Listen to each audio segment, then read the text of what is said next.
வீட்ல இருக்கக்கூடிய கோதுமை மாவு வச்சு சூப்பரான ஸ்பான்ஜியான கேக்க நம்ம ரெடி பண்ணிடலாம். ரொம்பவே டேஸ்ட்டா இருந்துச்சு. நான் சொல்ற அளவுகளோட நீங்களும் செஞ்சு பாருங்க. நீங்களும் சூப்பரா கேக் வந்து ரெடி பண்ணிடுவீங்க. இதுக்கு நான் வந்து ஒரு பவுல் எடுத்திருக்கேன். இந்த பவுல் தான் கரெக்டான அளவு. இதில தான் நம்ம எல்லா இன்கிரீடியன்ட்ஸும் சேர்க்கணும்.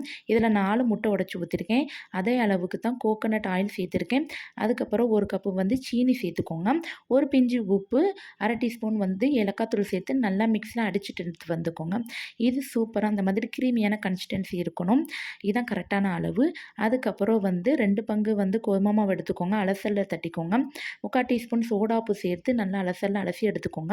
இப்போ நான் அடிச்சுட்டு வந்த முட்டையில அந்த மாவு கொஞ்சம் கொஞ்சமா சேர்த்து, தேவைப்பட்டுச்சுன்னா கொஞ்சமா பால் சேர்த்துக்கோங்க.